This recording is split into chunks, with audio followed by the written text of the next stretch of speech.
ரூபாய் 1000 கோடியை தாண்டுமா கூலி வசூல்? லோகேஷ் கனகராஜ் இயக்கத்தில் ரஜினி நடித்த கூலி படத்தின் வசூல் 550 கோடியை தாண்டிவிட்டது. படம் வெளியாகி 2 வாரங்கள் தாண்டிய நிலையில் இதுவரை படத்தின் மொத்த வசூலை படக்குழு அறிவிக்கவில்லை.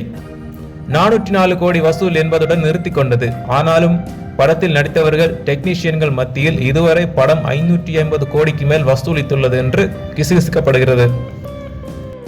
1000 கோடி வசூல் என்று எதிர்பார்த்த படம் பாதியில் நிற்பதால் ஓரளவு ஏமாற்றம் என்றாலும் இது தோல்வி படம் அல்ல, அனைவருக்கும் லாபத்தை கொடுத்த படம் தான் என்கிறார்கள் ஹாலிவுட்டில்.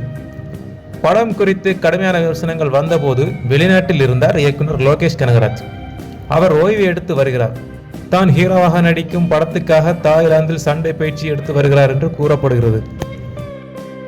இப்போது லோகேஷும் தமிழகம் திரும்பிவிட்டார். ஆனாலும் அடுத்த படம் குறித்து வெளிப்படையாக எதுவும் பேசவில்லை.